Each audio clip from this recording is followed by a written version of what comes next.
O capitalismo como religião. O capitalismo deve ser visto como uma religião. Isto é, o capitalismo está essencialmente a serviço da resolução das mesmas preocupações, aflições e inquietações a que outrora as assim chamadas religiões quiseram oferecer resposta. A demonstração da estrutura religiosa do capitalismo, que não é só uma formação condicionada pela religião, como pensou Weber, mas um fenômeno essencialmente religioso, nos levaria ainda hoje a desviar para uma polêmica generalizada e desmedida. Não temos como puxar a rede dentro da qual nos encontramos. Mais tarde, porém, teremos uma visão geral disso. Contudo, 3 traços já podem ser identificados na estrutura religiosa do capitalismo. Em primeiro lugar, o capitalismo é uma religião puramente cultual, talvez até a mais extremada que já existiu. Nele, todas as coisas só adquirem significado na relação imediata com o culto. Ele não possui nenhuma dogmática, nenhuma teologia. Sob esse aspecto, o utilitarismo obtém sua coloração religiosa. Ligado a essa concreção do culto está um segundo traço do capitalismo: a duração permanente do culto. O capitalismo é a celebração de um culto, sem sonho e sem piedade. Para ele, não existe dias normais. Não há dia que não seja festivo, no terrível sentido da ostentação de toda a pompa sacral, do empenho extremo do adorador. Em terceiro lugar, esse culto é culpabilizador. O capitalismo presumivelmente é o primeiro caso de um culto não expiatório, mas culpabilizador. Nesse aspecto, tal sistema religioso é decorrente de um movimento monstruoso. Uma monstruosa consciência de culpa que não sabe como expiar, lança mão do culto.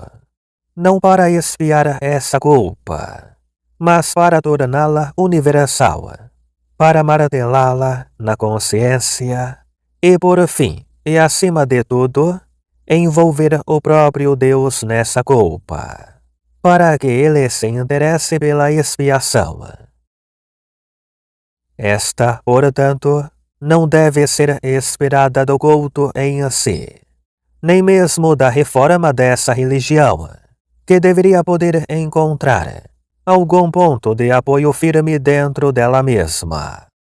Tampouco da recusa de aderir a ela. Faz parte da essência desse movimento religioso que é o capitalismo aguentar até o fim, até a culpabilização final e total de Deus, até que seja alcançado o estado de desespero universal, no qual ainda se deposita alguma esperança. Nisto reside o aspecto historicamente inaudito do capitalismo. A religião não é mais reforma do ser, mas seu esfacelamento. Ela é a expansão do desespero ao estado religioso universal, do qual se esperaria a salvação. A transcendência de Deus ruiu, mas ele não está morto. Ele foi incluído no destino humano.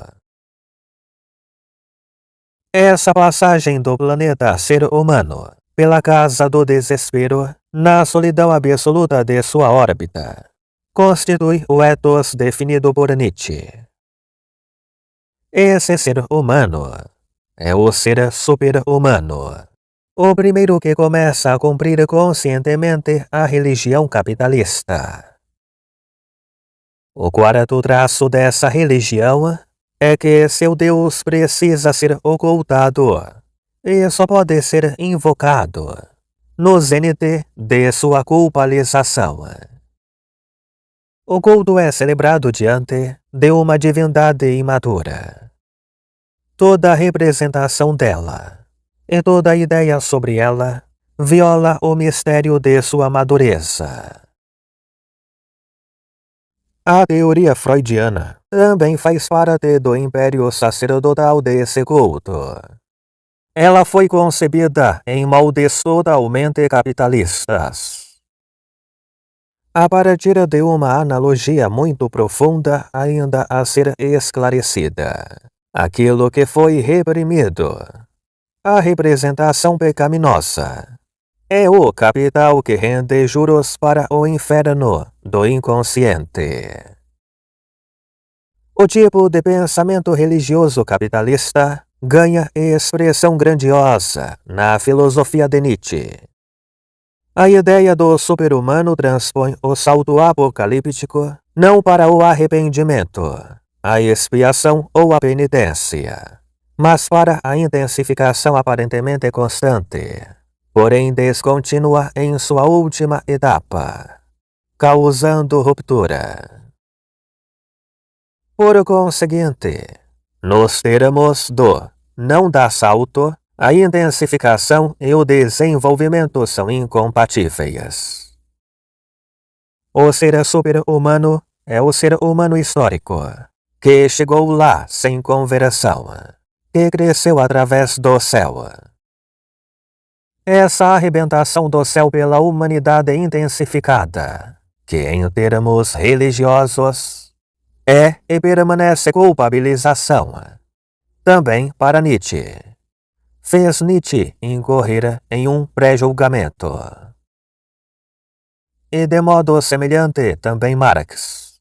O capitalismo impenitente se converte em socialismo, com juros e juros sobre juros, que, como tais, são função da culpa.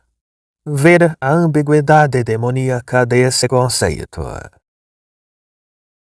O capitalismo é uma religião puramente de culto, desprovida de dogma. No Ocidente, o capitalismo se desenvolveu como parasita do cristianismo, o que precisa ser demonstrado não só com base no calvinismo, mas também com base em todas as demais tendências cristãs ortodoxas, de tal forma que, no final das contas, sua história é essencialmente a história de seu parasita, ou seja, do capitalismo. Comparação entre as imagens dos santos de diversas religiões, de um lado, e das cédulas bancárias de diversos estados, de outro. O espírito que se expressa nos ornamentos das cédulas bancárias. Capitalismo e direito. O caráter pagão do direito. Sorril. Reflexões sobre a violência. Páginas 262. Superação do capitalismo pela migração. Política e metafísica. Páginas 44. Furres. Estrutura da sociedade capitalista ou similar. Max Weber. Artigos reunidos sobre a sociologia da religião. 2 volumes, 1919-1920. Ernest Troyotchevsky. As doutrinas sociais das igrejas e grupos cristãos. Volume 1, 1912. Ver sobretudo as indicações bibliográficas de Schauberg, no ponto 2. Landauer. Convocação ao Socialismo, páginas 144. As preocupações. Uma doença do espírito própria da época capitalista. Situação sem saída de cunho espiritual, não material, em forma de pauperismo, vadiagem, mendicância, monaquismo. Uma condição tão sem saída é culpabilizadora. As preocupações são o indicativo dessa consciência de culpa provocada pela situação sem saída. Preocupações surgem da angústia provocada pela situação sem saída de cunho comunitário, não de cunho individual material. Na época da Reforma, o cristianismo não favoreceu o surgimento do capitalismo, mas se transformou no capitalismo. Metodologicamente, seria preciso investigar quais foram as ligações que o dinheiro estabeleceu com o mito no decorrer da história, até ter extraído do cristianismo a quantidade suficiente de elementos míticos para constituir o seu próprio mito. Vargaut. Indenização por morte de pessoa no direito antigo. Tesouro das boas obras. Salário devido ao sacerdote. Plutão como deus da riqueza. Adam Müller. Discursos sobre a eloquência. 1816. Páginas 56. Conexão entre o dogma da natureza dissolutiva do saber, que nessa qualidade, ao mesmo tempo redime e mata, e o capitalismo, o balanço de sua condição de saber que redime e liquida. Contribui para o conhecimento do capitalismo enquanto religião ter presente que o paganismo original certamente foi o primeiro a não conceber a religião como interesse moral mais elevado, mas como interesse prático o mais imediato possível. Em outras palavras, é preciso ter presente que ele, a exemplo do capitalismo atual, tampouco tinha clareza sobre sua natureza ideal ou transcendente, mas considerava o indivíduo irreligioso, ou de outra crença de sua comunidade, como um membro inquestionável. Exatamente no mesmo sentido em que a burguesia atual encara seus integrantes economicamente inativos. Fragmento 74.